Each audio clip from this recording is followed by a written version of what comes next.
Salut à tous, aujourd'hui on est chez Gérard et Christa et on va upgrader leur installation home cinéma qu'on avait déjà démarré il y a quelques temps. Le challenge c'est que demain on part sur une tournée de chantier dans le sud-ouest et donc il faut qu'aujourd'hui toute l'installation soit réalisée. Donc je vais vous montrer de quoi il s'agit, venez. Ok, donc bienvenue chez Gérard et Christa. Je vais vous montrer l'installation qu'on avait réalisée auparavant. Vous pouvez reconnaître ici notre écran de projection qu'on avait installé il y a quelques temps. Le système home cinéma Sonos qui avait été simplement posé parce qu'on ne pouvait pas, pour diverses raisons, les fixer sur les parois, sur les murs. Ici, vous avez donc l'enceinte qui est posée avec le câble électrique. Et pour changer ça, on va installer de nouvelles enceintes qui sont magnifiques, qui sont des enceintes en verre qui s'appellent Waterfall, que je vais vous montrer. Et elles vont être fixées au mur, au niveau de la fenêtre qui est là-bas. Donc on aura une enceinte gauche, droite et centre qui seront parfaitement à hauteur d'oreille et on aura un son qui va juste être incroyable. On a une journée pour le faire et ça va être chaud, mais je pense qu'on va y arriver. Alors à plus tard.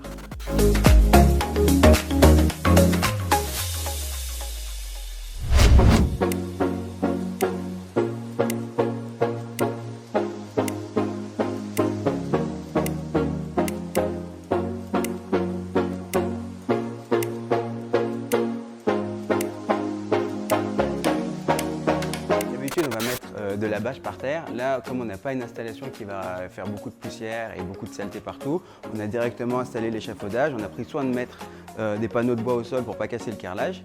Et donc du coup, ça va le faire parce qu'on aura très peu de poussière finalement. C'est surtout le passage de câble qui va être compliqué.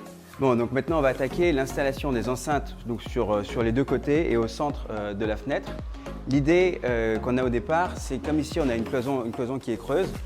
On va pouvoir percer à travers et pour avoir un travail qui soit vraiment propre, on va faire passer le câble à l'intérieur et puis ensuite le faire passer sur une goulotte qui sera sur toute la longueur de cette barre et donc qui sera beaucoup plus discrète que si on la mettait verticalement. Donc le câble passera ici et la deuxième enceinte sera placée là. Donc on va la fixer simplement sur la vitre. Donc on aura quelque chose qui sera super élégant, super discret et aucun câble sera visible. Donc maintenant on va voir comment on s'y prend. Marwan a eu une très bonne idée. C'est qu'au lieu de faire passer le câble dans la paroi et de passer à travers, on va prendre une mèche longue et on va passer directement d'ici pour ressortir là. Et comme ça, on pourra passer le câble à travers juste en une fois. Donc on va voir ce que ça donne.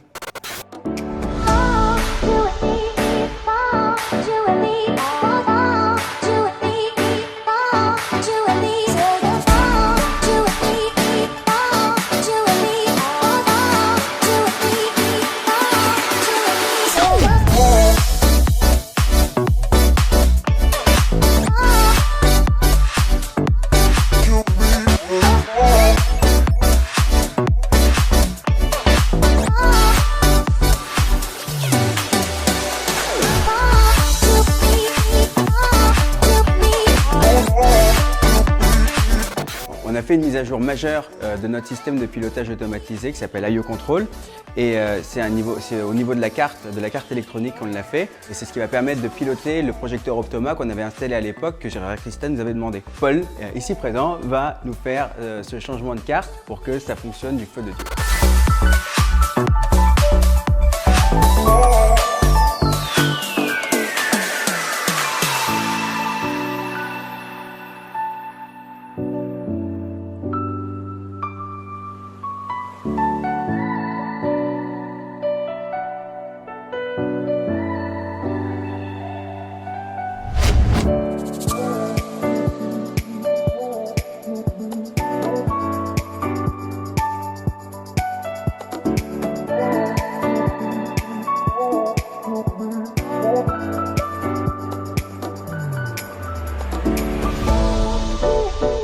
Nous avons percé le trou pour faire passer le câble audio. Là, le trou est en biais, il forme un angle.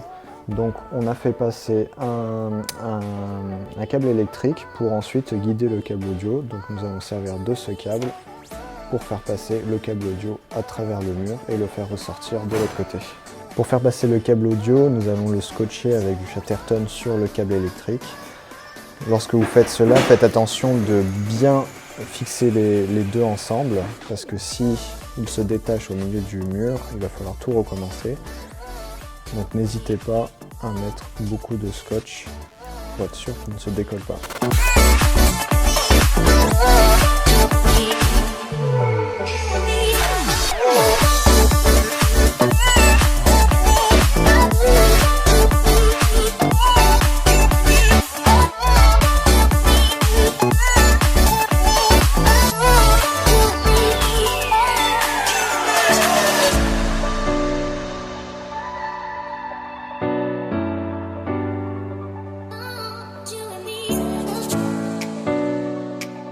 Bon, au départ, on voulait passer le câble audio au niveau du mur et passer 2 fils différents de chaque côté des murs. Sauf que Paul a une super idée, et c'est de passer les 2 fils sur le pan de mur qui est là, et ensuite de mettre la première enceinte, donc les enceintes surround qui doivent être derrière nous, passer la première ici, et longer toute la poutre qui est ici pour aller fixer l'enceinte jusque là. Donc là, il est en train de vérifier si c'est faisable, et normalement, ça l'est. Donc ça va nous économiser du temps et ce sera plus joli aussi à installer.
Fin du chantier, il y a 2-3 astuces qu'on n'a pas eu le temps de vous expliquer, mais je vais vous en donner une à ce moment-là.